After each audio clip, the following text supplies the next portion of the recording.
let me begin this webinar with some opening remarks. I'd like to say this webinar would be a great start for people who are just beginning their careers in IoT or data science or machine learning, because when it comes to all these high techy terms, whatever I just spoke now, this webinar is going to contain the same content in a very in a very easily applicable way, wherein you can I would actually show you, Shivani and I will actually show you how easy it is to adopt a particular technology or an algorithm, and you can implement it at your work at your own workplace, and you can actually change that particular application to whatever domain you want, because right now we have applied these technologies to real estate, but coming to you, you guys in the audience, it could be from any domain, supply chain, you could be from any other domain, and you guys are welcome to pick up some ideas here, because when it comes to beginners, you can learn something on how to get onboarded onto these technologies. But to already proficient audience here, you could actually pick up some applications, and you can go ahead with something similar, or you can customize it. So let me just try to explain what we are going to do in this session now.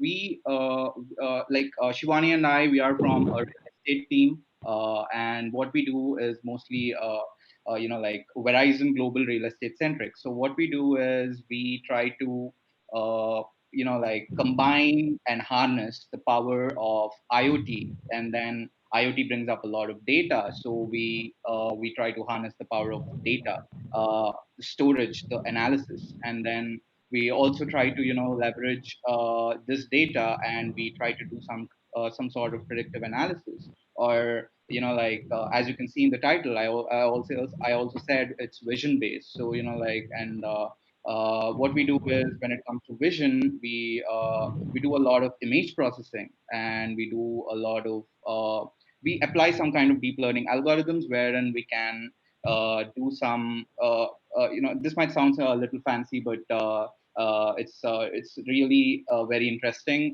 We do something called object detection. We do something called face recognition, and these will actually help in normal business as usual times, and also with the COVID in rise and return to offices coming into picture. This kind of application can actually be helpful for you guys to pick up and implement, so that you could be up to date with your technology and helping out your employees or your fellow workers with all the possible tools you can to help them return to office. So that is one of the things we are going to cover in today's webinar. So Shivani, let's go to the next slide. Yeah, sure, Karun. If I could just add to what you said, the great thing about this topic is that it's open-ended. We will be giving you a look into how, in the corporate sector, like Karun mentioned, how we are leveraging this IoT and the analytics for global real estate. But the great thing about such topics is, and we would really try to bring that out in today's session, is how you can easily use these things for several different other purposes.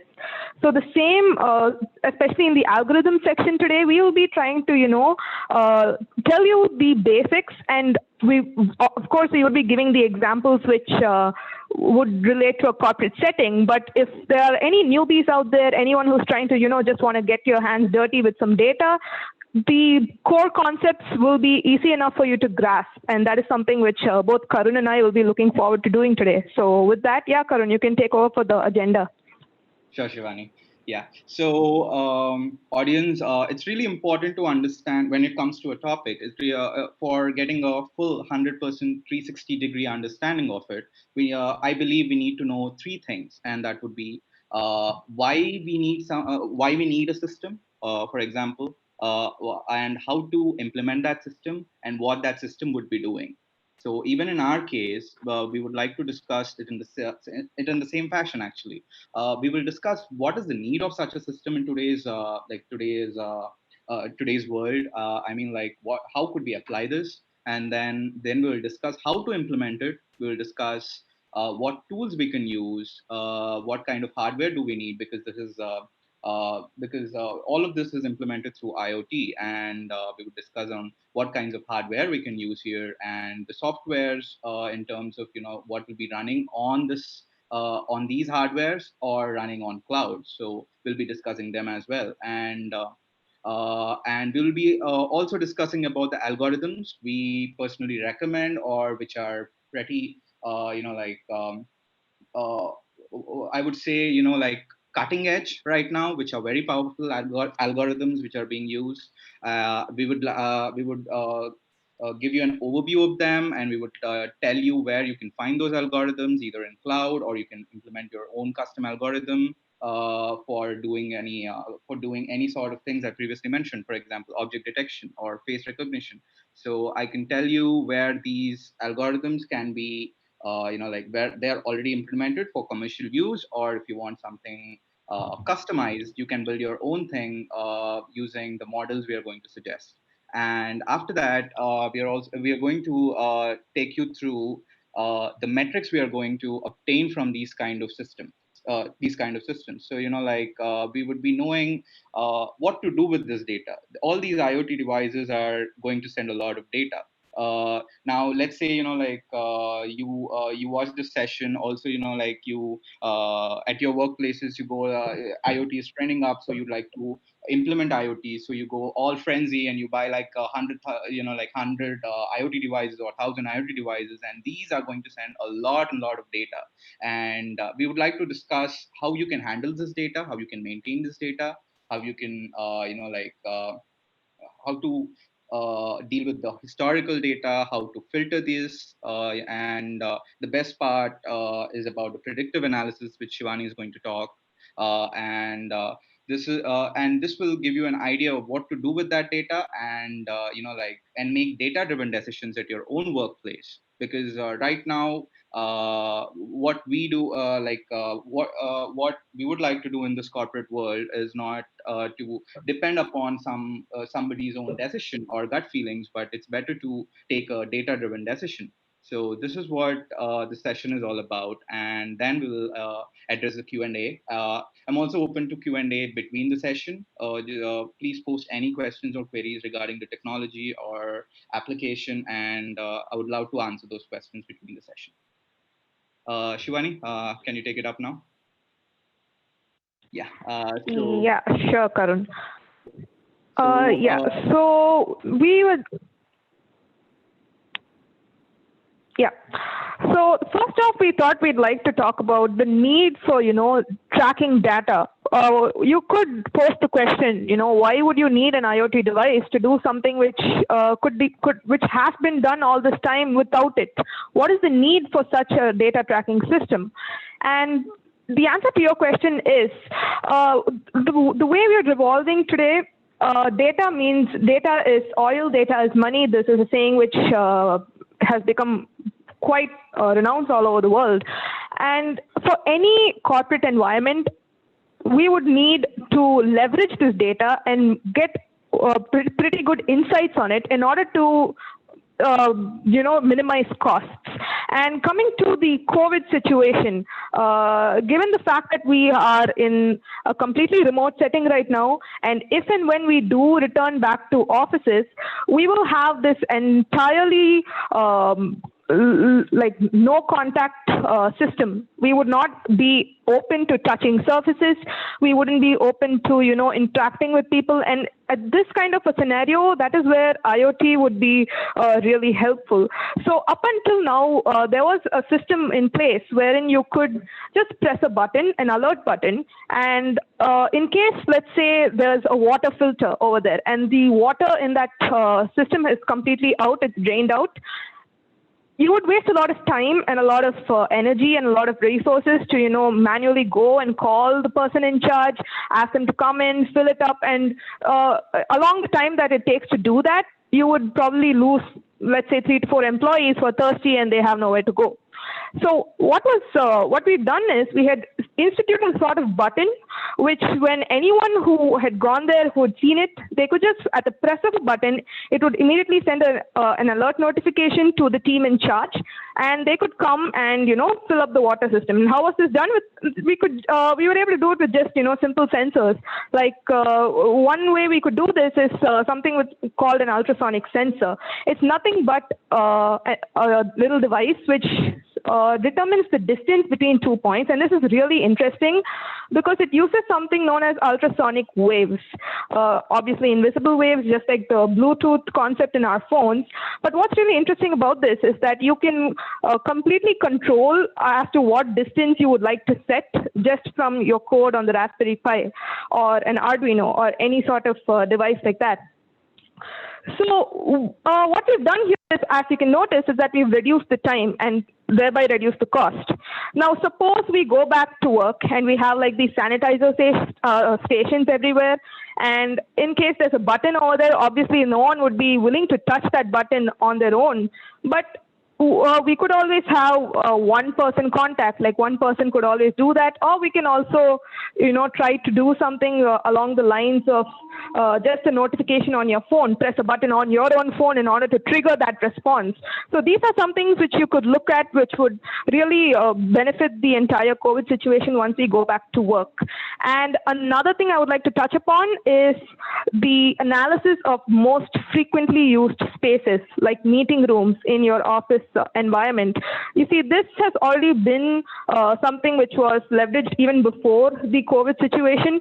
So we could see how many people are in a meeting room at a particular given time, and that would really help in order for not only for maintenance costs as to determine which room is used most frequently, but also for people to decide when they would like to book a meeting room, see whether it's empty, see how many people are accommodated at that time, is it being used to its full capacity, or could we build smaller meeting rooms because large ones aren't really being used as much as they could be. And these are certain things, certain metrics which is possible, which you could analyze only by instituting like IoT and using like some thermal sensors and cameras and things like that, which we will touch upon today in depth later on during this webinar. But given the fact that we are in a situation right now where we are paranoid, I would say, about how many people are present in a particular location, is it safe for us to enter? I think this would be really useful in today's setting for any corporate or rather any public space for that matter, to track and figure out how many people are there in a room and use the analytical data that we've retrieved in order to make the best use of space. So, Karun, maybe you can continue with the other points here. Yes, Shivani, sure. So I see that Shivani has touched upon how we can make use of occupancy data in order to take some decisions. But let me go a little in depth with that. So let's say we have a room and or let's say we have an open space like a cafeteria, and because of all this COVID thing running up, so a lot the cafeteria cannot be filled with its full capacity. So I assume the cafeteria would be filled up with 20% of its capacity. So and to make sure and to ensure that the occupancy is always at at a selected percentage, like 20 in this case, this kind of system can be utilized in order to ensure the occupancy is never over it, and we can take action upon whenever the occupancy over it is going over that cap. So what we can do here is we do have in IoT, we do have occupancy sensors. These occupancy sensors can be of many types. They could be proximity, or they could be motion sensors. So these kind of sensors help us to determine if a space is vacant, or it contains any number of people or not objects, any number of moving people. So so occupancy sensors would give us an insight on how to collect the occupancy data. So, and also an interesting thing what we can do with these kind of systems would be in emergency situations wherein the physical security or your real estate personnel can actually know how many, because if they have some kind of custom application on their phones running, which would be giving them a real-time floor data, real-time floor count data, wherein they would know at what part of the building there is a larger number of employees sitting, or and based on that they would, because based on that they could really make use of the situation, especially like during fire evacuations, or in such kind of emergency situations. These kind of systems can actually prove worthy. And another interesting thing is getting your electricity costs down. And IoT can help a lot in that, because whenever we get, let's for an example, let's say we have automated a particular space with temperature sensors, and we have set an ideal space temperature of about 27 or so. And but 27, though being a room temperature, is not always the best condition to sit inside your home or your office, because it all depends upon the weather outside. So with IoT, with the power of IoT, you can actually determine what would be the ideal number or ideal temperature that you can have inside your workplaces or homes, and or any spaces which would be perfect for your residence or office. So we can, based on this sensor data, we can automate control of HVAC, that will be your heat and ventilation system, and also any of the power appliances. For example, I just spoke about the occupancy there, and let's say if a space is not occupied at all, you could actually switch off the lights or any other or the air conditioner in that particular space directly in an automated way without any manual intervention. So that would be a great investment actually.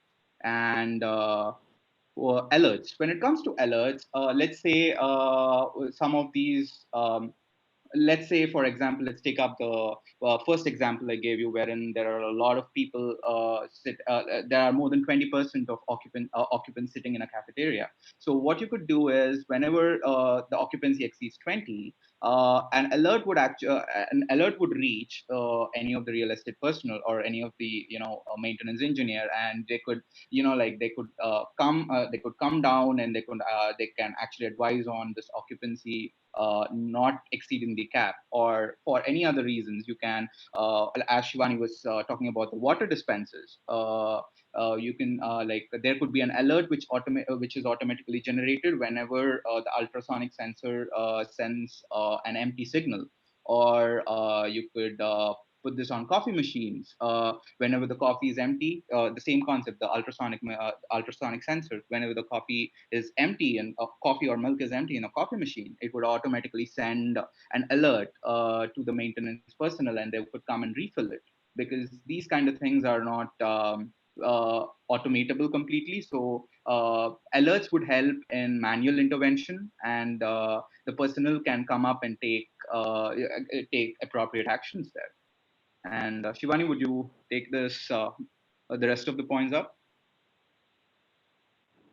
Yeah, sure, Karun. So I think we've pretty much covered most of it here, but I would just like to maybe stress on the SLA-based maintenance work.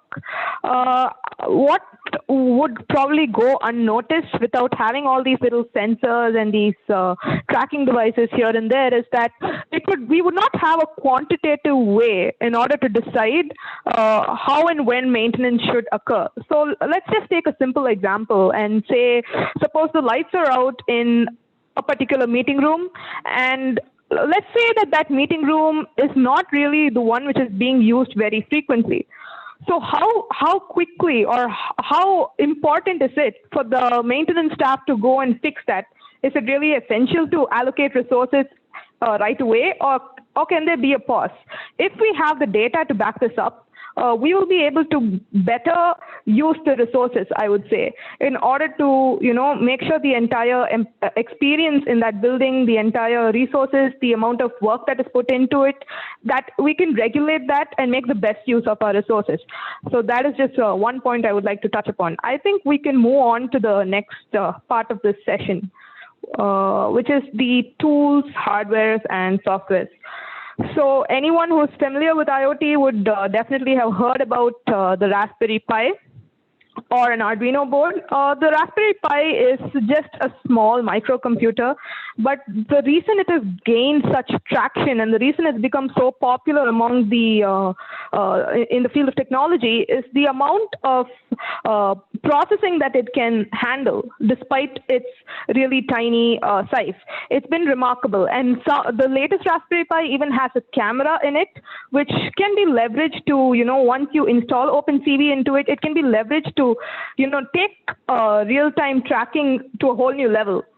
You don't have to necessarily attach a separate camera to it. In the Raspberry Pi A, which was an older model, you would had to buy a separate camera, attach it, and make things work. But the latest model even comes with one inbuilt, which really takes image processing to the next level. One would generally go in for Python when you use a Raspberry Pi. The Arduino has its own language, which is somewhat similar to like a hybrid mix of C and C++. The Pi is, I would say it's more versatile, given the fact that Python has a lot of popularity among the community, so a Pi would really suit one's needs. And the best thing about this is, given the fact that it's Python, you could always run some sort of algorithm on your own system before you load the Pi and try to do some sort of testing on it. It's not really wise to run, like, let's say, a heavyweight model directly on the Pi. It would always be wiser to take a step back, do it on your own personal system, and then just transfer the code to your Pi.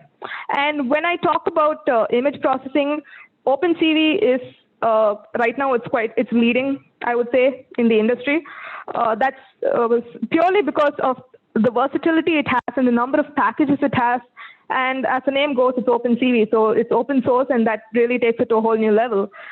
Today, we will be going over some OpenCV algorithms to help you get like a real-time feel of how it can be leveraged. Maybe even you could start your own little projects based on what you hear from us today. So coming to the ML frameworks, yes, Python has a lot. We can go from TensorFlow all the way to PyTorch and Cafe model, which we'll be discussing later on today.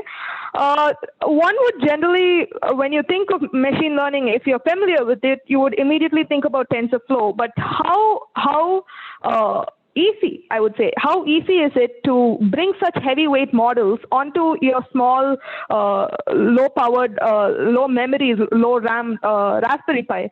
So that is the real question which one should think of before they try to deploy any sort of either pre-trained model or even a custom model onto the Raspberry Pi. So there is something known as TensorFlow Lite, which is exclusively for just edge computing and IoT devices. So we will be touching upon the differences between TensorFlow Lite and the Cafe model and PyTorch later on in the session today. Coming to the sensors. So any sort of, like how we've already mentioned, the ultrasonic sensor is just a proximity sensor, but I would say the most important thing about all these sensors is the cost. They are actually really, really cheap. So let's go with an occupancy sensor. So you could use something called a PIR motion sensor, which is, if any of you have ever tried IoT, it's basically like, I would say, the hello world of programming. It would be to just get one of these occupancy sensors and test it out and see what happens, because it's really, really cheap. And the best part about this is that despite it being so basic and seeming so down to earth and so basic, it really has you can really leverage a lot out of this in a real time setting. So to give you an example, if you were to put up this occupancy sensor in your room, and this has been we have tested this before, Karun and I. So You could put it up in a room, in any meeting room or any lab or any closed space, really. And if you were to change the wiring to make sure that every time this occupancy sensor detects, this PIR motion sensor detects that someone is inside the room, you could automatically switch off all the lights, all the fans, and you wouldn't have to bother yourself with doing it on your way out, or you wouldn't lose out on electricity in case you had forgotten to switch it off on your way out.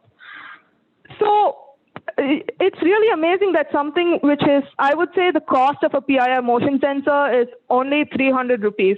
And if you play your cards right, you can also get it at a lower cost. So when you look at this from a corporate perspective, from a global real estate perspective, it really brings the entire cost down. A Raspberry Pi would be anywhere around 3.5 to 4,000 rupees.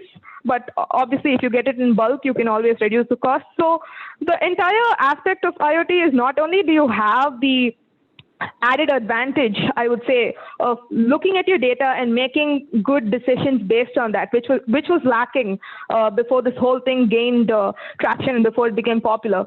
But apart from that advantage, you also have the added advantage of cost reduction. If you were to buy your own setup from, let's say, a third-party vendor, that would cost you a lot more simply because of the profit margin involved. But if you were to do it yourself, it would really take it to a whole new level and not only reduce costs, but also give you a whole new playing field to do something which you weren't able to do before, and that is just analysis of the data. So coming back to this example of the occupancy sensor which I had, we noticed one slight, I would say it was a funny little glitch, which would be anytime you enter a room, the lights would go on. But let's say you're working really hard. You're staring at your monitor like from day till night, and there isn't a lot of motion around. What would happen is it would think that there is no one inside the room, and the lights would just go off. So you have these kind of little nitty-gritty details that you would have to look into. And another way so the solution for this is just to place the sensor at the right vantage point. So when I say right vantage point, what is the one thing in the entire room which will definitely move anytime you enter or exit? The doorway. So anytime you move the door, you're definitely entering the room, and anytime you close it or open it, so if you just place the sensor at the correct vantage point, then you could program it to make sure that it doesn't have these little glitches that we're talking about. And that's the great thing about IoT. It's that you can leverage it to suit your own needs, and that can be done with something as cheap, I would say, as just $300. Yeah. So moving on to the other sensors, the temperature sensor, we do have an exciting little segment on that today.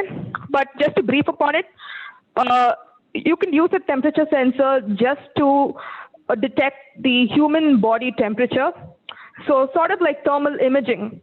So you can use these temperature sensors to do thermal imaging, and especially now, I think in this pandemic situation, we could also tweak it to check the, let's say, total temperature in a room. So let me just give you a small example. Suppose you have a temperature sensor installed in a particular room, and let's say there are 5 people there. You could always do some sort of an average to check if the temperature is a little higher than it is. And accordingly, not only the HVAC, like the AC and the heaters, which Karun discussed, but especially now, given the situation, maybe if it were to be calibrated enough, we could also check individual body temperatures, is what I'm saying. But we would not know until we implement something like that. But the best thing about the temperature sensor is that, again, it comes into the occupancy thing. So instead of just relying on one small PIR motion sensor, you could always club it with a temperature sensor to ensure that your accuracy is whole lot better. So the proximity sensors and the touch sensors, I think we've already touched upon that in the previous section with an example of, how you can determine the depth of any sort of liquid and automatically just in case it's empty. So if it's a bottle of, if it's like a dispenser with sanitizer, if it's a dispenser with water, if it's a dispenser with, let's say, milk, as Karun mentioned, you could just use these sensors to really speed things up and make the whole process a lot more efficient. And the 10th point I would say is what ties this whole thing together. Yes, you do have the analytics aspect of it, but when it comes to the user experience, how well your team or how well you are able to put up all this data into a real-time app, which will really help users. So let's take the example of the water dispenser. The moment the user clicks a button on his own phone, if we were to give him an app to do that, it would take the user experience to a whole new level.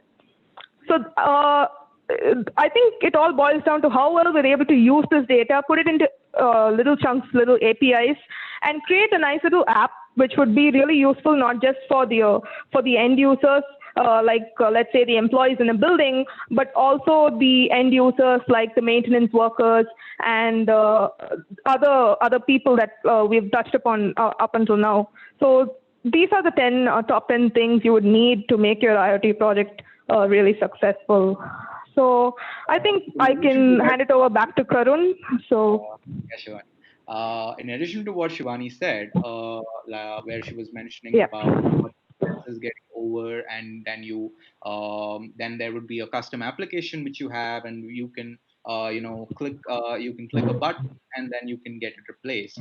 But also imagine a system where everything is automated with enough data, such that your system would actually know when that water dispenser would actually be uh, empty, or when that coffee maker would actually be out of coffee or milk. Imagine that kind of power. I mean, like that, and imagine an automatic alert would be reaching the maintenance personnel to replace this without any of your manual intervention here. All this is possible when you can club IoT with data by analyzing that trends which you can get the patterns and trends from the data you've already obtained. You can automate it completely, or to an extent of about honestly, it's not 100% automation, but you can automate it up to 70 to 80%, because imagine the effort between because Shivani was talking about user experience. When imagine the difference between clicking a button in order to notify a maintenance personnel to replace your dispenser, or imagine an automated alert which is being generated by the system itself to replace the water in the dispenser. So that kind of power can be obtained when you club these two technologies. And also, like Shivani was mentioning about Arduino and Raspberry Pi, but these are not the only microcomputers or processors available in the market. Raspberry Pi would be like 3.5K to 4K right now, but there are a lot more microcomputers available. Even on internet, if you go to Amazon.in and check out, you will find a lot of microcomputers available which you can start experimenting with as a beginner. But I would still recommend a Raspberry Pi for a beginner, because that gives you the flexibility of using any programming language to program whatever you want on the device, not just Python. So that would be something I would like to add. And Shivani, let's go to the algorithms now, and let's see uh, what we can how we can apply these to those hardware.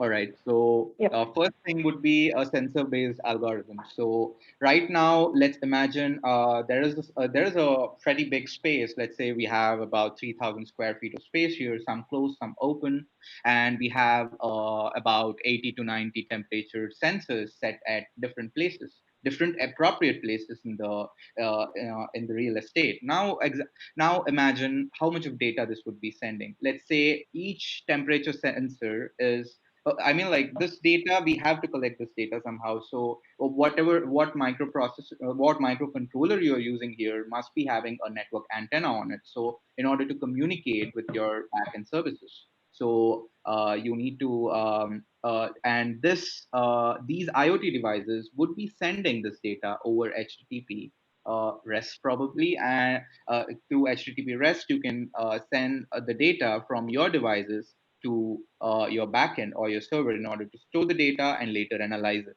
So now we have a lot of temperature data. Let's say, like all the temperature sensors in your building or space are reporting like reporting a lot of, let's say all of them are reporting an average of 25 degrees centigrade as of now.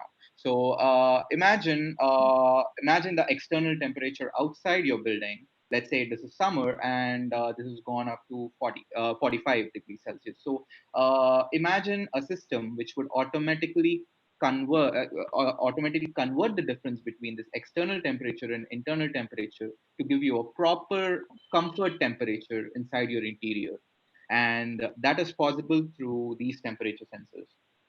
Even if you're looking for home automation as well, like you could simply have a couple of temperature sensors in let's say in your living room, and imagine what it can do. All you have to do is a small backend service which would be consuming this data, and also it would have access to maybe you put up one temperature sensor outside your building, so you would be getting the external temperature outside in the environment. So based on this difference, you can write n number of logics. You can customize the logic in whatever way you want, and you can write a logic which would determine your comfort temperature. And this is what all the home automation companies do. I mean, like in whatever devices they provide, they're nothing but a bunch of cheap microcontrollers, and these microcontrollers would be sending data to a backend cloud, and that would be determining the ideal temperature. And to just put a positive feedback to this loop, what we need to do is, the communication will not be one-sided, but it will be two-sided. The temperature sensors are not only going to send the data to the cloud, but they are also going to receive the data from the cloud. So the cloud, from the cloud or your backend machine or your own laptop at your home, you can the response from your server would be instructing this sensor to change the air conditioning temperature. So this would require a little you need to in order to integrate temperature sensors with your air conditioning system or your electrical system. For example, you want to control all the fans in your home or your office is usually air conditioning system. So what you can do is all you have to do is there would be a wrapper hardware which you can actually build if you've got time, or you can actually um, uh, you can buy some cost-effective wrapper software and hardware, which is going to which is going to act as a bridge between this temperature sensor and your air conditioning system. So it is going to convert the signals from your temperature sensor, and it is going to instruct your air conditioning system to increase or decrease its temperature. So that is one of the best examples we can and applications we can use about temperature sensors. And coming to occupancy sensors, imagine you're out of your home, or let's say today is Sunday and you don't have any employee at your office at all, or in such kind of situations, would you and you don't need a person to actually check if the air conditioning is off, or you need not have a person to turn off the main control of electricity off or anything like that, because the occupancy sensors are going to take care of that. They are fully capable. This is still going to be such a system where there will be a sensor, there would be a server which would be talking to the sensor and instructing the sensor to take like it takes the decision and it sends it to the sensor, and sensor would be communicating with the hardware. The hardware would be your air conditioning system or your lights, fans, etc. So you can find this wrapper hardware. It's called. It actually has many different names, but you can find this wrapper hardware with some software in it. It's just a small It's just a small electronic board which is going to link your sensor with the existing HVAC or the existing air conditioning system. So with this, let's proceed. Now we have discussed different types of normal sensors. For example, we have discussed temperature. We have discussed there would be similar things for humidity as well. We have humidity sensors, which wherein you would be calculating real-time humidity, and based on that, you can adjust your temperature for your comfort level. And Shivani has discussed about ultrasonic sensors, which are nothing but proximity sensors. and then and there are many more actually, but which we haven't explored also. But these are something to really get started with, and these provide amazing results. Trust me. And the other kind of sensors which we would like to emphasize more in this particular discussion would be vision-based sensors, because right now, when we speak about all the rest of the sensors, these sensors just have a computer behind it, which doesn't have eyes about what's happening in real time. It is taking decision based on a number, say the like the current temperature, for example, or the current occupancy is. I mean, is there a motion detected or not, kind of thing. But imagine your system having eyes so that it can actually see what's happening around and take more appropriate decisions. For that, we would be using cameras, and by cameras, I don't mean any kind of all kind of expensive cameras which we need to link to the computer. By cameras, it could be as simple as small Arduino cameras, which are about 200 rupees or less sometimes, which you can link with your Arduino, or you have Raspberry Pi cameras, which you can interface with your Raspberry Pi and then get started with vision. So, and when it comes to vision, you would be capturing live feed. It's basically you will be capturing video out of your space, and you would be uh, uh, based on that video data. A video is nothing but a series of images. So, based on that image data, you're going to take a decision, which will be even more better than just numbers, which will be given by temperature occupancy.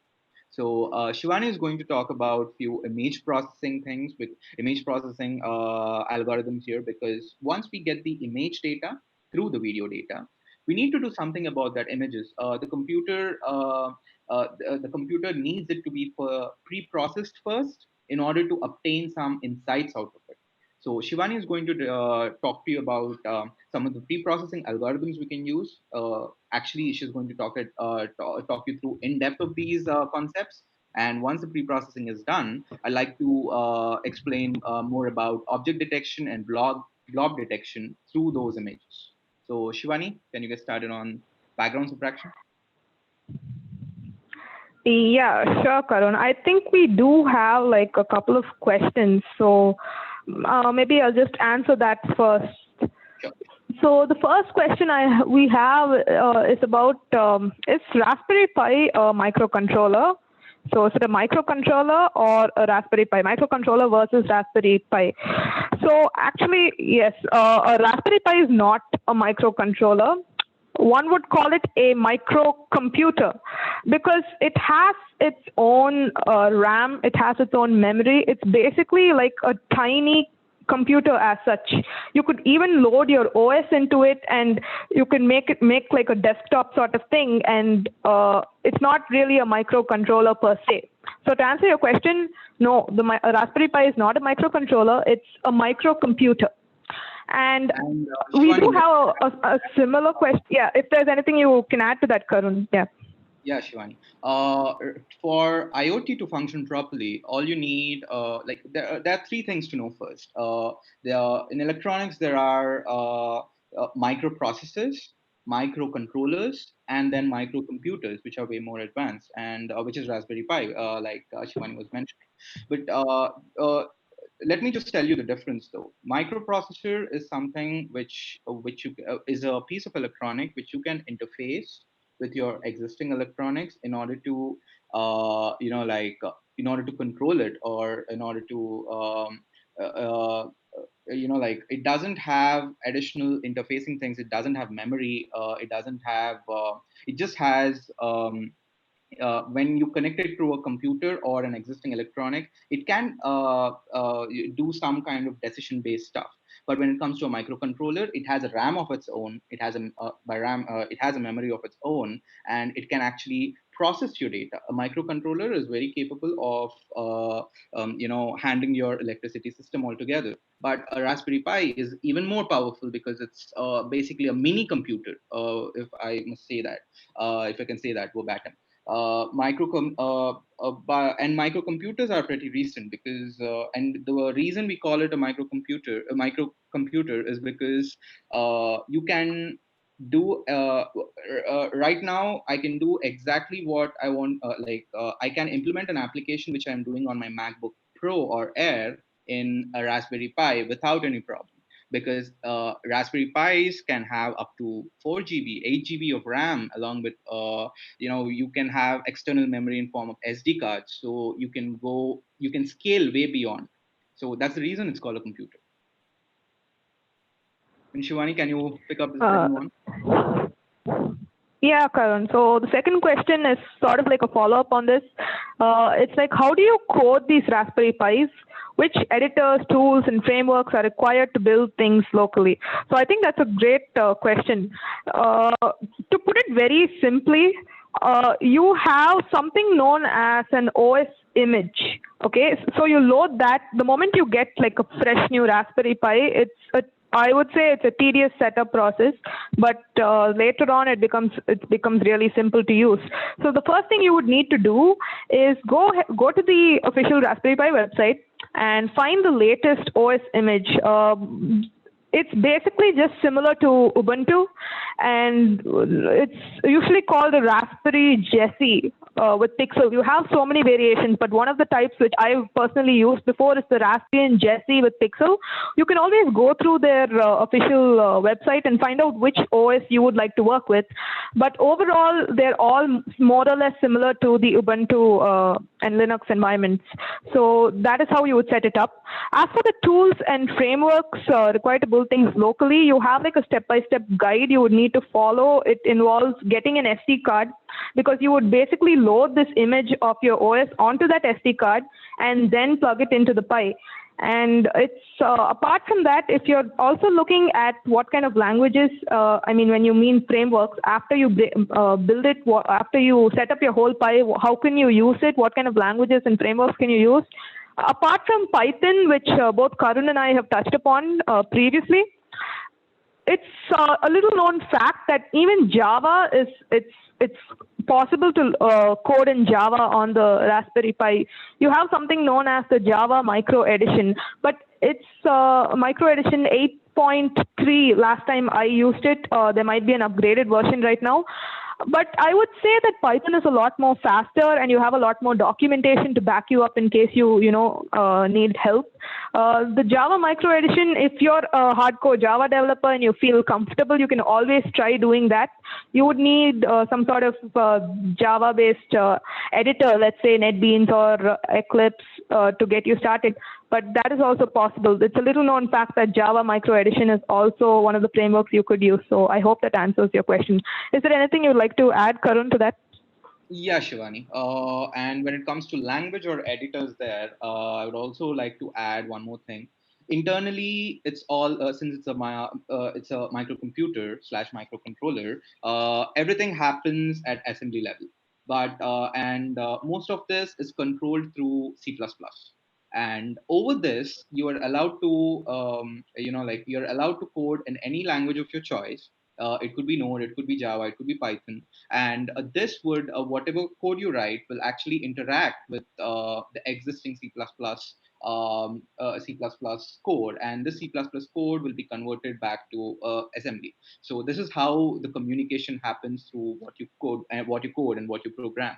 So I would say the reason most people recommend Python with Raspberry Pi is because it's a very coding friendly language. You can straightforwardly translate your logic directly into code through Python. So anybody who is inexperienced with coding and still want to do IoT can do that, and I can actually use Python for that. And uh, by frameworks, I'm not sure what you mean here, but tools is what Shivani mentioned. So I think I've answered this question. And what is image processing? I think we'll get back to you on this, Krishna. We're definitely going to discuss on this post break as of now. In the meanwhile, let me answer these questions. Okay, I see a question from Hi, Krishna. Karun. I'm back. Okay, cool, cool. In the meanwhile, I was trying to answer these questions here, Shivani. Give me a few minutes. Yeah. So Krishna is asking, what is image processing? Okay. Obviously, not going to throw a textbook definition at you. Let me think of an example. Okay. Take this up. Let's say we have. Let's take the same example of where we have a camera fit to a microcomputer. Let's say a Raspberry Pi, and it has taken a snap. Let's say this is fixed at your home and at your doorstep, and this has taken a picture of you coming inside your home. Now imagine what could be the content of the image. The image could be noisy. The image could be perfect. The image could like it could be nighttime and there was no light, so it could be a dim light image. Or it could be extra brightness because of sunlight.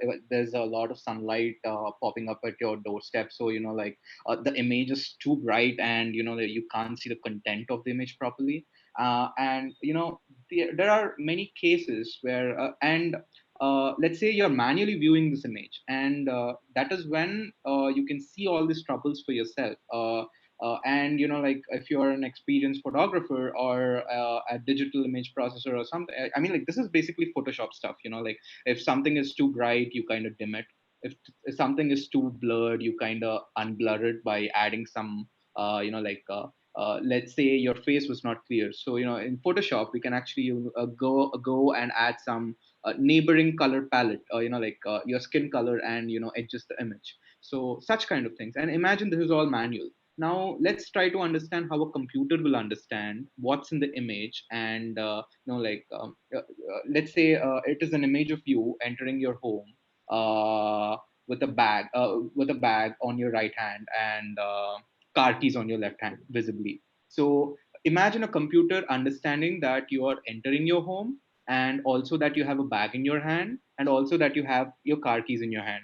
So the way computer will understand this uh, would be only if you give it a proper input, proper image input. And like I said, there could be numerous problems when you take a picture. It could be noisy. It could be completely dim. There could be no light. There would be or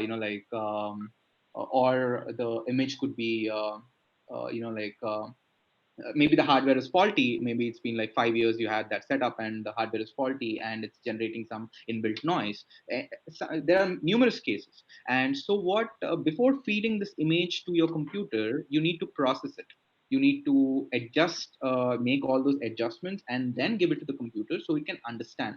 This understanding comes to intelligence of the computer, which will be later through machine learning. But the first step of vision would be through processing. And Shivani would give you the basics of processing, like the very basics of it, but we'll not go in depth with that. But like, you're free to explore image processing later in your free time. It is a very daunting term for most people, especially computer science. But once you see what it can do in like, especially we use OpenCV for image processing. That's one of the best ways we can do in the industry. And check out the website, see the ways they do it and why they do it, and that would help you in your future. And what is the difference between? Okay, I have a question from Kairo Patel. Okay, what is the difference between IoT and embedding system? Sounds familiar. Imagine IoT as the bigger umbrella, where you have many systems under it, not many, 3 to 4 systems under it. One would be the hardware. That would definitely be an embedding system.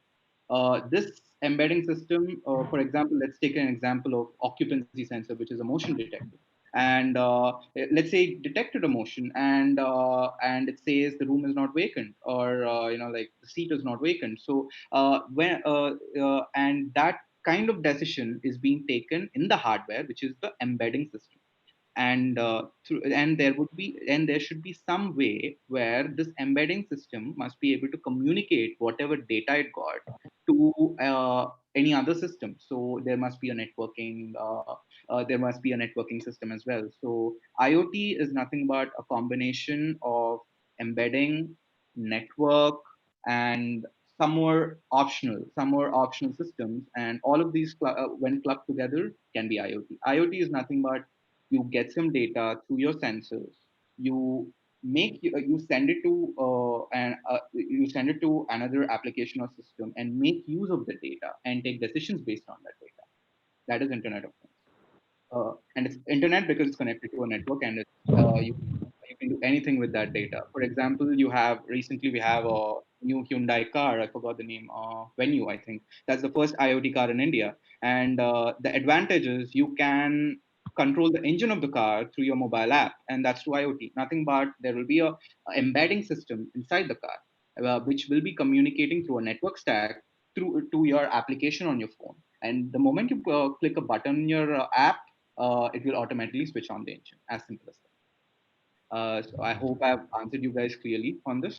And Shivani, can you take up the next agenda?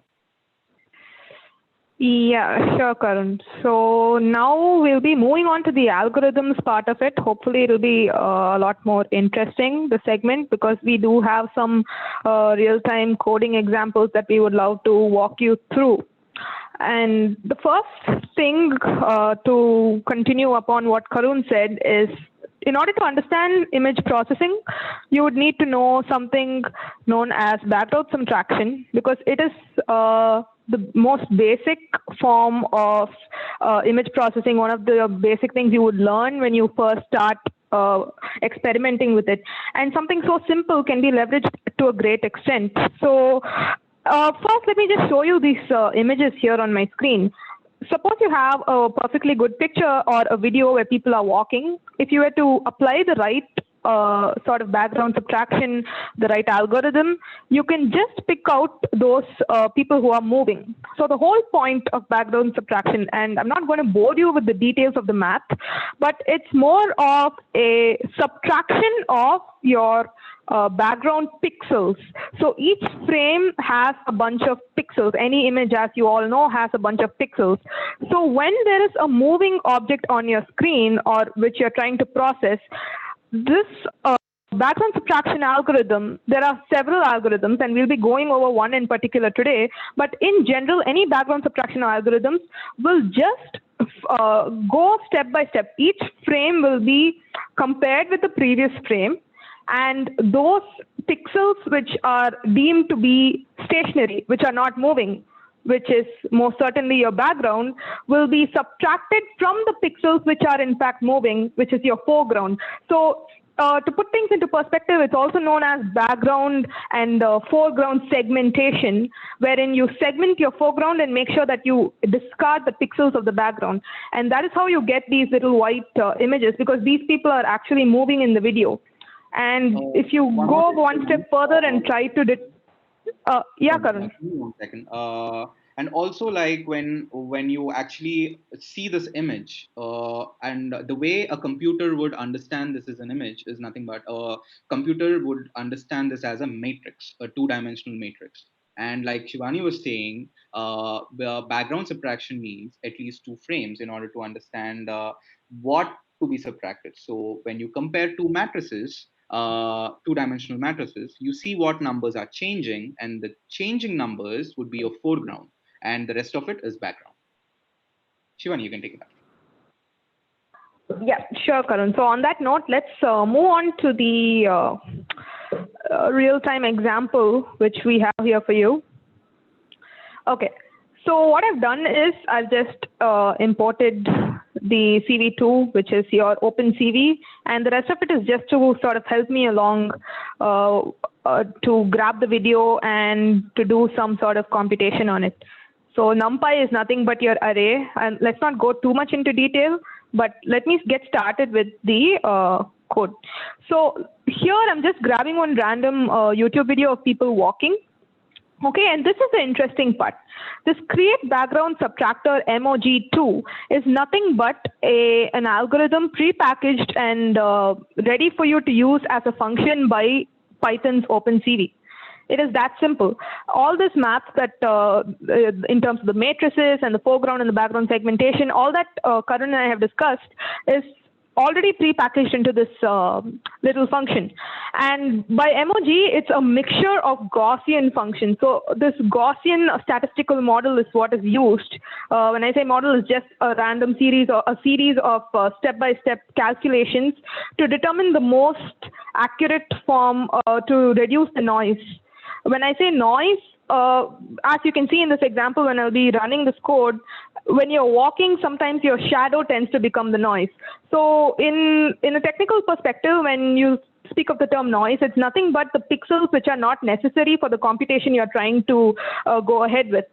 So here I've just created this prepackaged Gaussian function for background subtraction, and we'll come back to this contour tracking a little bit later.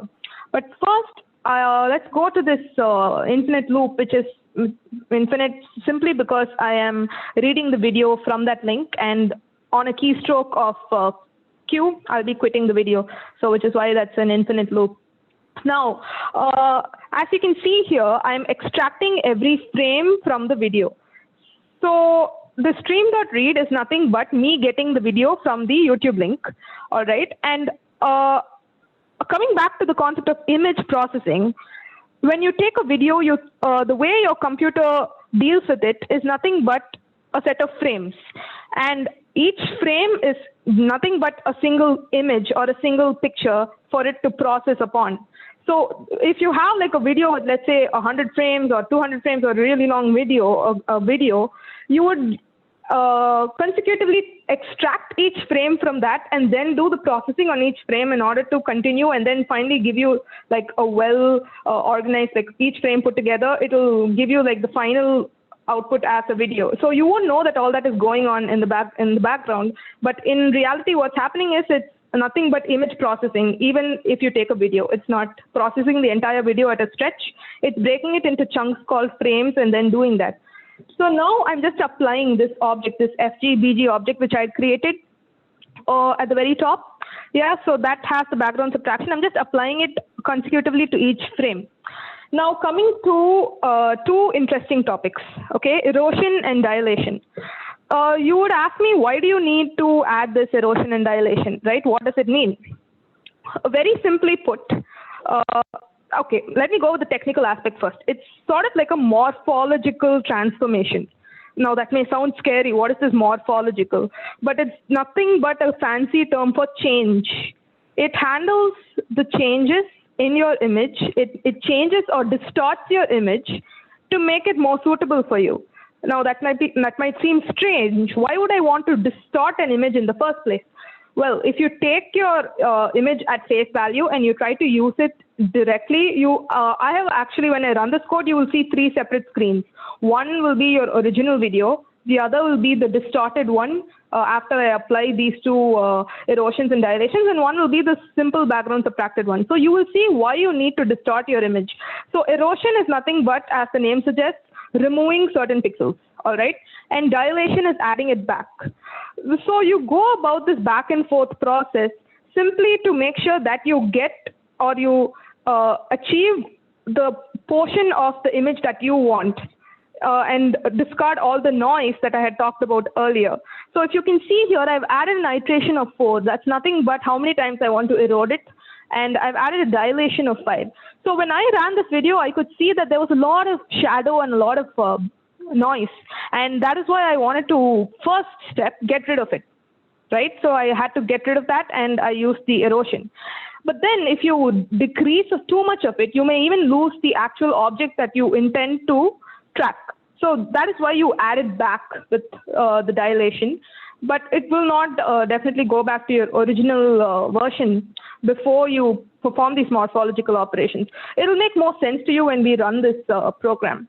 And once you do that, I call my contour tracking function after I pass in my dilated frame. So after I complete those pre-processing tasks, those two pre-processing tasks, I call in the contour tracking function.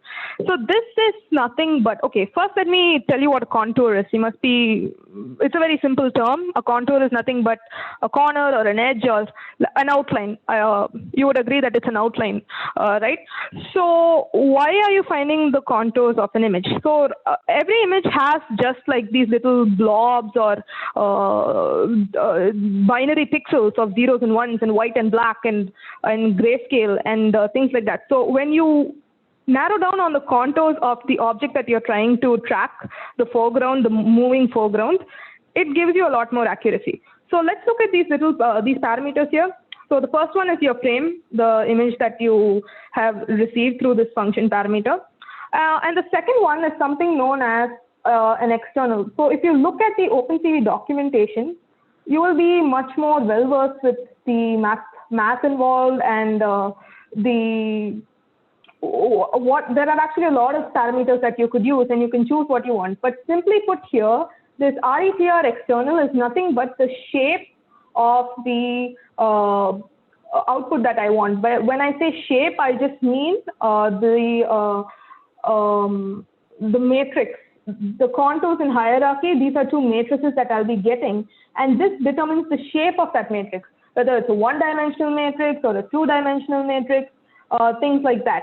So when I say RETR external, I just want a 1D matrix. I just want all the points without any hierarchy involved. When I say hierarchy, it's just a matter of in terms of the code and in terms of math, it's how it's basically the number of the dimension, I would say, sorry, the dimension of the matrices that you would need. And depending on your use case, you could use something more complex, but for today's example, this would be more than enough. And as for the chain approx simple, it's another, it's quite similar to that. It's again just determining, okay, so let's say you have a contour, and if you take a perfect circle, you would have infinite points on that contour, correct? But today we don't need to get every single contour of the object that we are detecting. We only need like a basic rough idea. So I will be drawing a rectangle today, and for that all I need is just 4 points. So that is exactly what the chain approx simple does. It doesn't return you a contour array which has millions and millions of points, because if I were to do that, it would be difficult to go through it, and it would quite frankly be unnecessary to draw a perfect outline, at least for this example. So that is why I've chosen the chain approx simple. It's just going to return me 4 contours, which I'll be using. I mean, for each object that it detects, it will just return 4 contours, and I'll be using those 4 to plot it out. So I hope that's clear. Now, over here, it's just the simple process of using the contours which I had mentioned earlier and drawing those rectangular boxes. So these X, Y, WH will be the coordinates of the boxes that I'm going to draw. And that's basically about it. Now I'm going to show you this. I'll just try running it, and it will take a few minutes to load. So now I'll be showing you the 3 things, okay? One will be the original video which I've used, and the other one will be the background subtraction without those pre-processings that I had mentioned, without the dilation and the erosion. And the third one will just be the ones with that transition, with the dilation and the erosion. So just give this like a little under a minute to start running.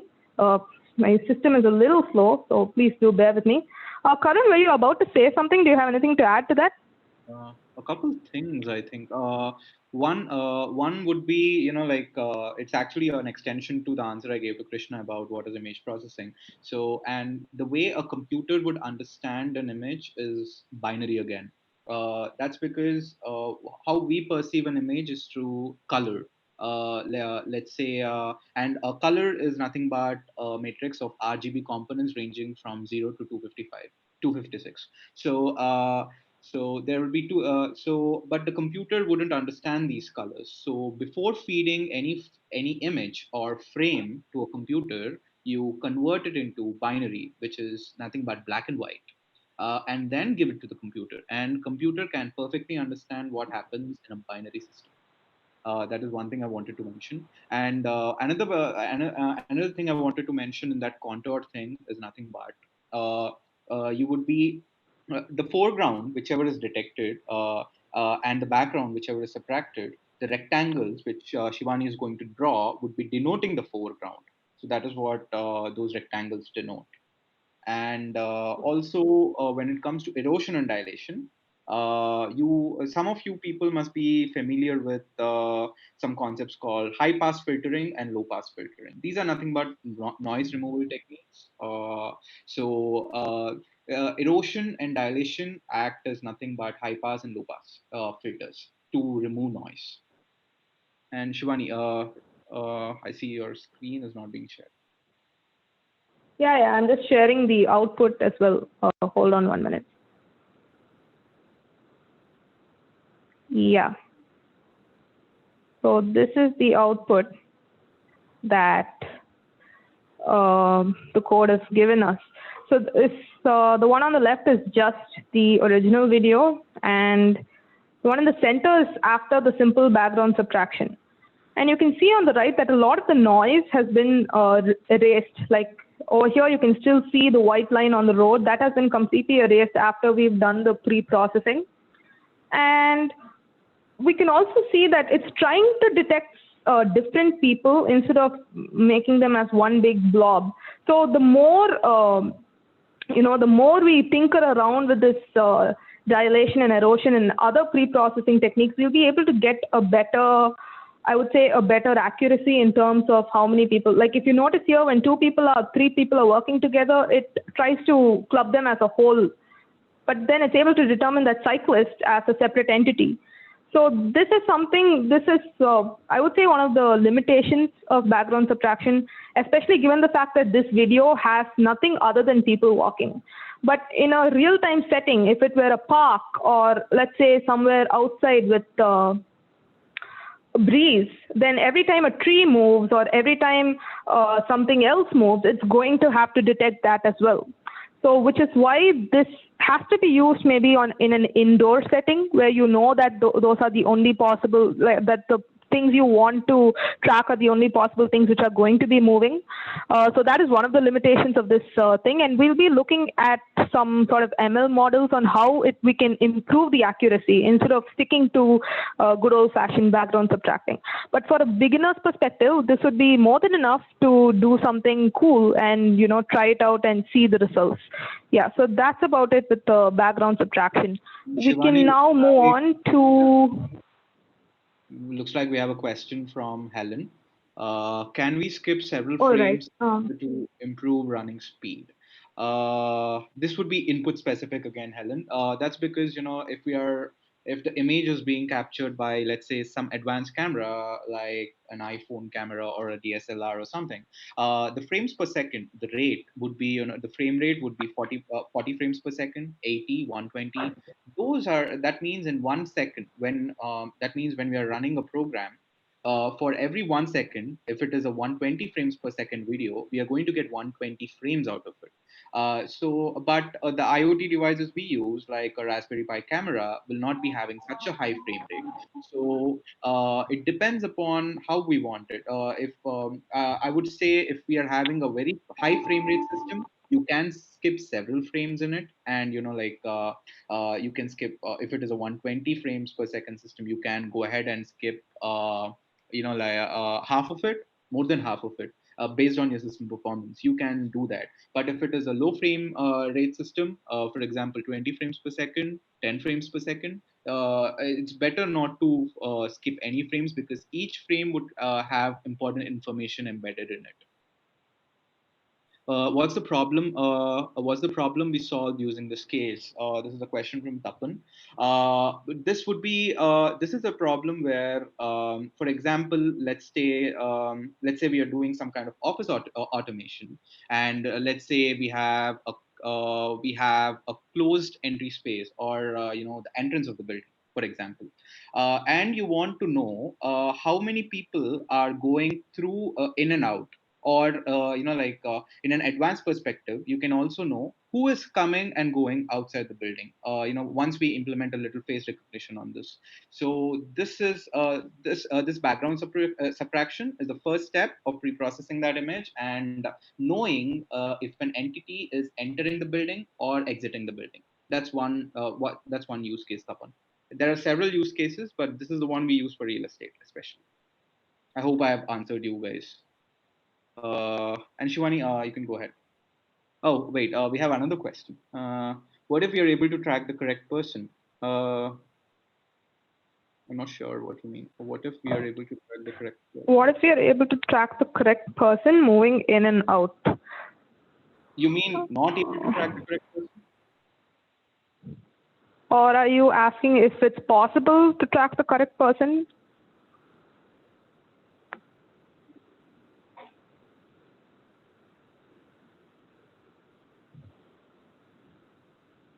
If you say a database of people, yeah, Database of that would people. work.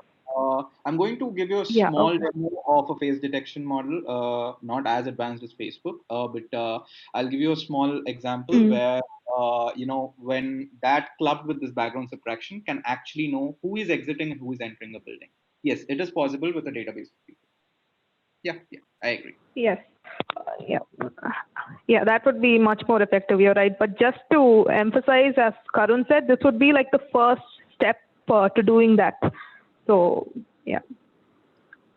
All right. Yeah, Karun, you Then can take over with your blob detection.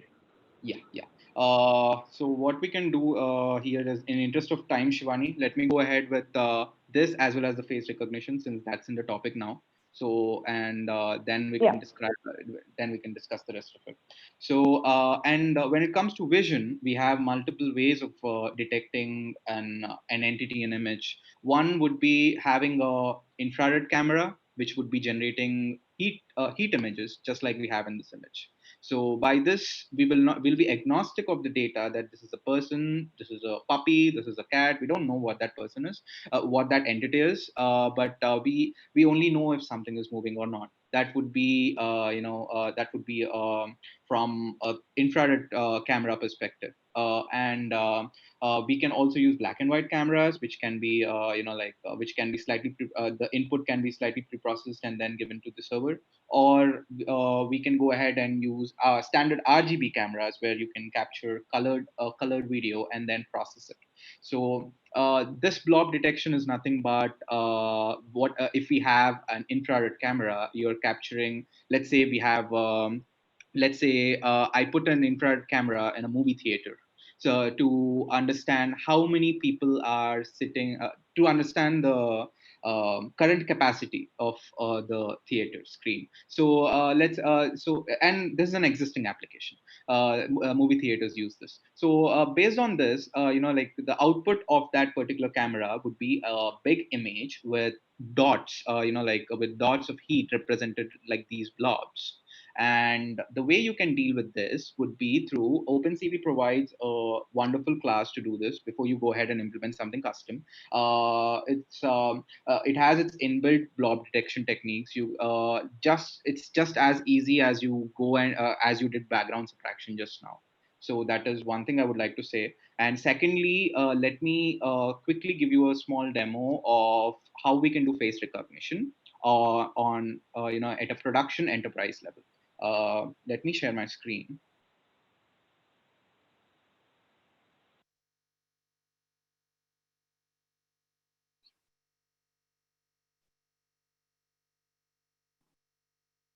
I hope it is visible, Shivani. Yeah, it is visible. It is visible. Thanks, Yeah, Alice. Karun, you're good. Okay.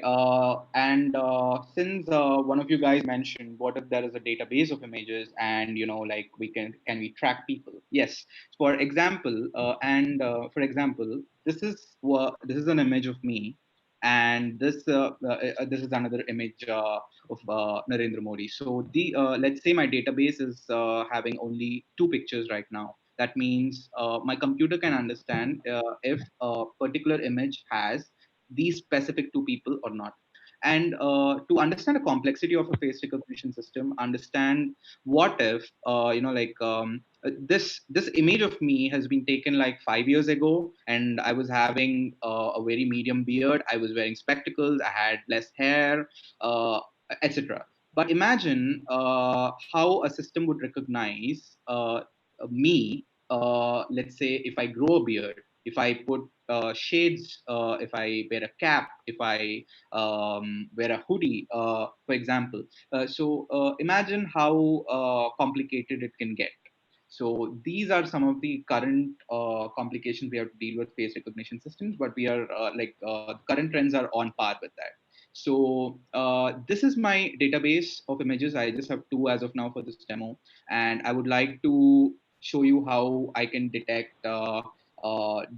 This is my unknown people database, wherein there are three images of me with different camera angles, different lighting, and one of it has spectacle. In the known images, I do have I am wearing specs, and the other two I'm not wearing any specs. And then there is another picture of me just for maintaining diversity.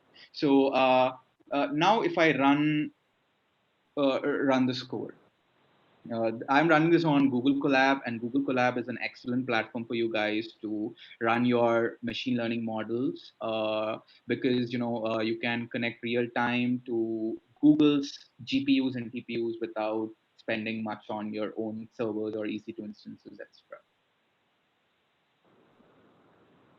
So this for this, what I'm using is before we go ahead and we implement our own face recognition model like any other supervised model we do, we can also go ahead.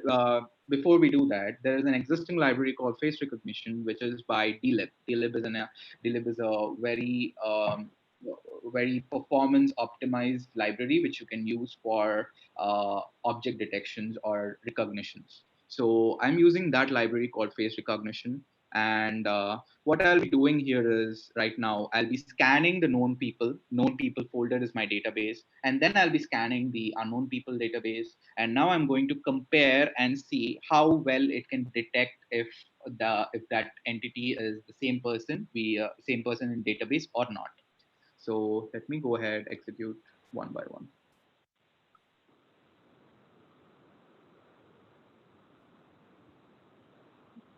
These are just helper functions of whatever I just described right now.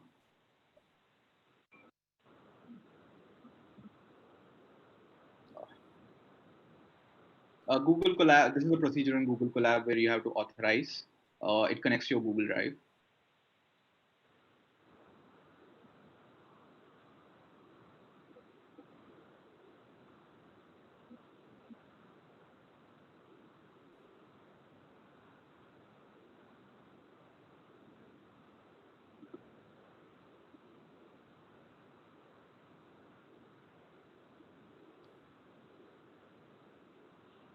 Yep, mounted. And this is my function. At a high level, I'm just passing known people, unknown people, and a threshold of 50% accuracy. So let's see the results of it. Hmm.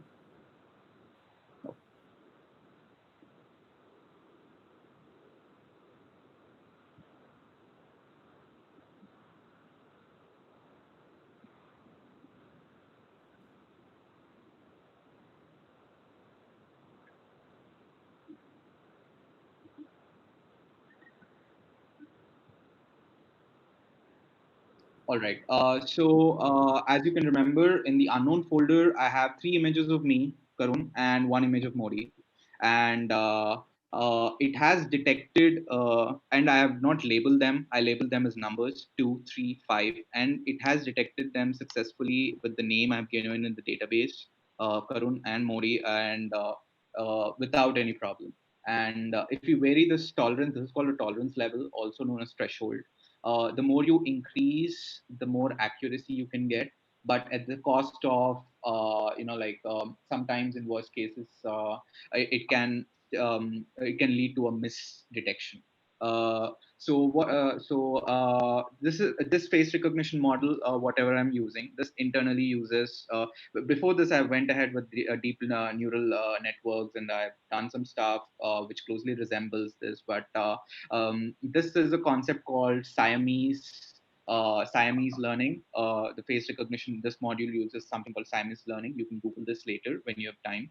Siamese learning is nothing but when you cannot provide much data for your for like for training your model. For example, right now, let's say you want to implement this model at your workplace, and you only have one image per employee. So in such cases, if you've seen, the known people folder I have has only one image of each person, but it was able to still detect having beard, me putting on spectacles, me laughing, it was still able to detect it. That is the power of Siamese networks, and it's a pretty powerful deep learning technology right now, and it would be great to harness it. And this is the output of it. And the I mean like and this the performance complexity of this would be a function of the number of known people you have in your folder, and based on that, the performance needs to be a little tweaked.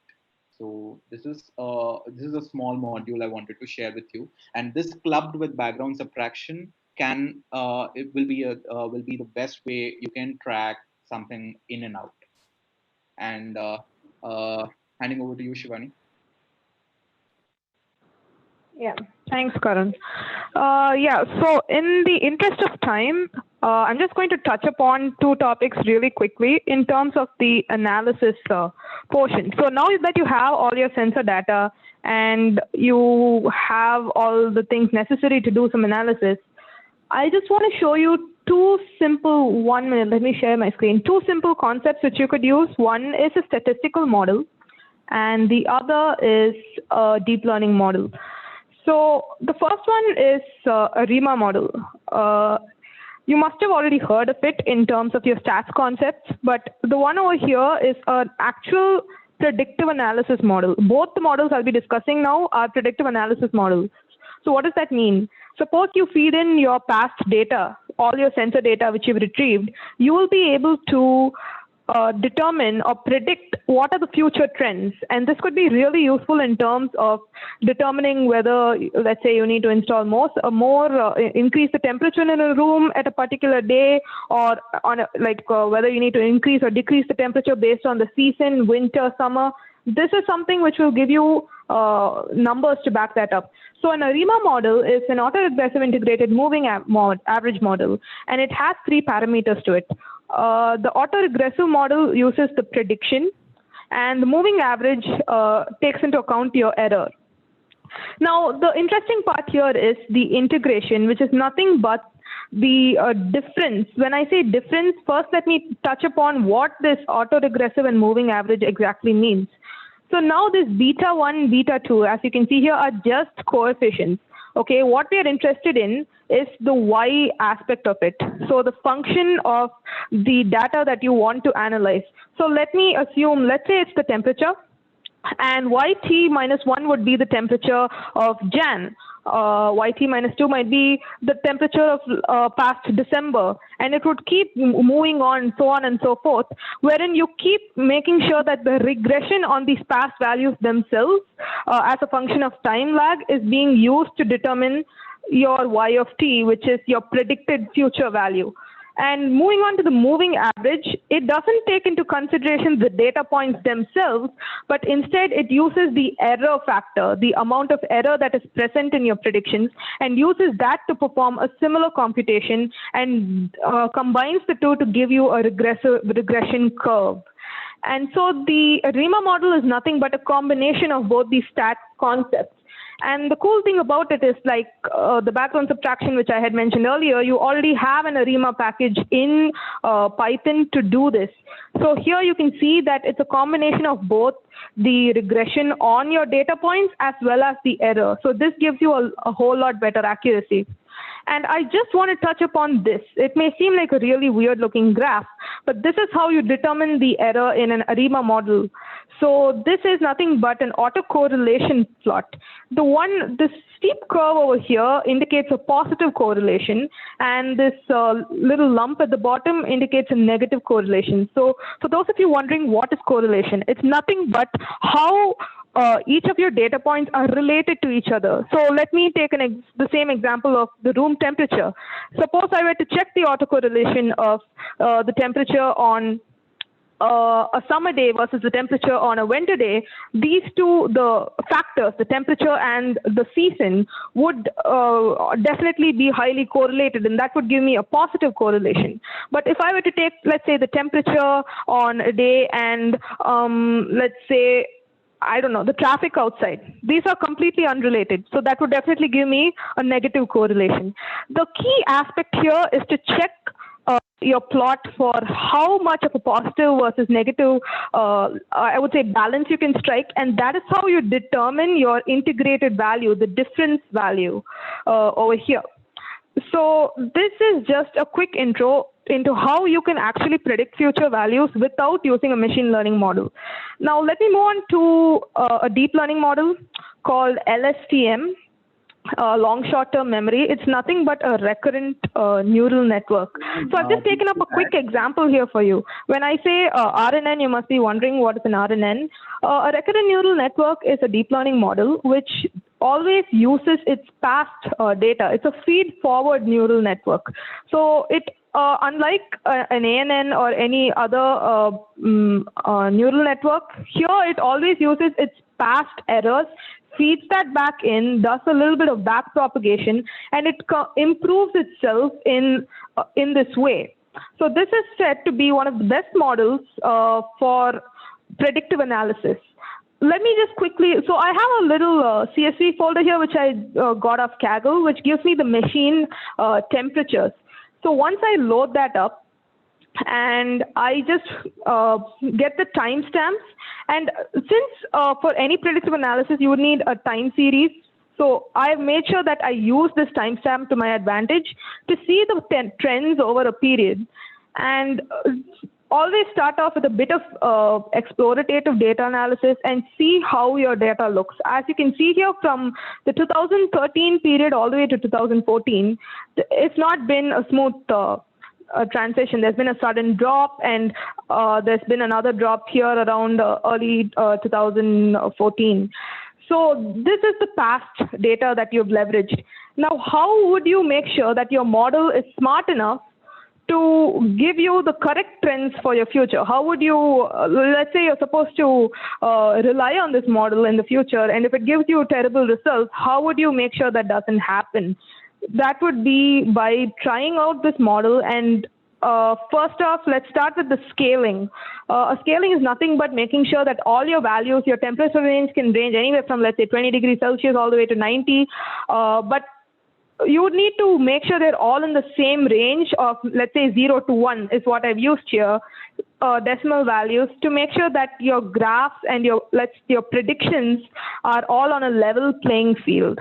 And what I've done next is I've just quickly split it into two parts. So one is for training and another one is for testing. So this is my training data. As you can see, all the temperatures have now been reduced to a 0 to 1 range, and a bit of reshaping to make sure that my graphical representation is possible, or else it would, throw an error saying it's unable to determine which goes on the x-axis and which one on the y-axis.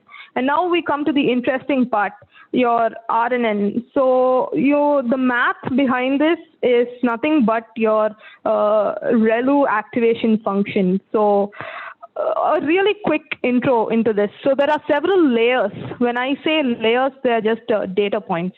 All right. So there are several layers in a recurrent neural network, and the activation function is nothing but the math that goes into determining what kind of output each layer feeds on to the next. As I mentioned, in the RNN, each layer will backpropagate and keep feeding in more and more data in an attempt to teach itself and also be accurate at the same time. So this is the default activation function that is used when I call upon this LSTM here in this notebook. And it's nothing but it just, if your value is 0, or lesser than 0. If your value is lesser than 0, it just completely puts that into category of 0. And if it's greater than 0, it puts that into the category of the value itself.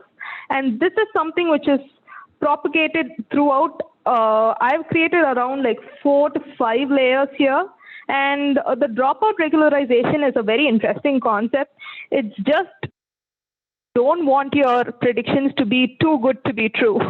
So when I say too good to be true, there's always this possibility of overfitting. And where overfitting is nothing but making a model which is absolutely no good because it completely mimics your past data.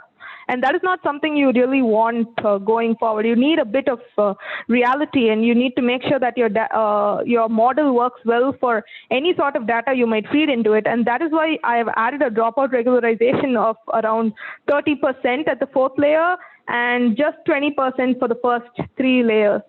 And in the final output layer, I've made sure there is only one node. If you notice in the previous layers, I've added like 30 nodes per layer. But in the final thing, I just want one output, so I have limited it to like one output node.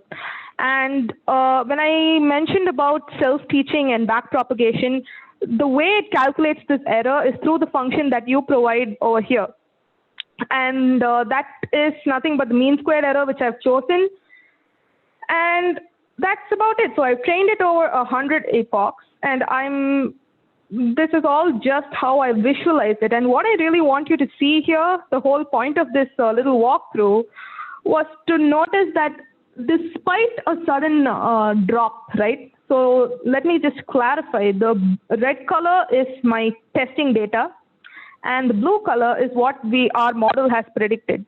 So you can see that despite the fact that there was a drop here, the model was somehow able to predict that, and although it has shown a little more of a drop than intended, at least the overall trend was accurate, and it didn't completely ignore that, in which case it would have been quite catastrophic in a real-time setting. So that is why this deep learning model is pretty efficient and really good. But then again, depending on your use case, you will have to play around with different models and see what suits your needs. This is just one example that I've given you. And yes, that pretty much sums up the predictive analysis with time series. And over to you, Karun. Yeah. Audience, it's nothing but we use predictive analysis in order to gain insights out of our existing data, which our IoT devices are feeding, and ARIMA, LSTM, or any neural network will be a means to do that. And with that, saying that, and we also have.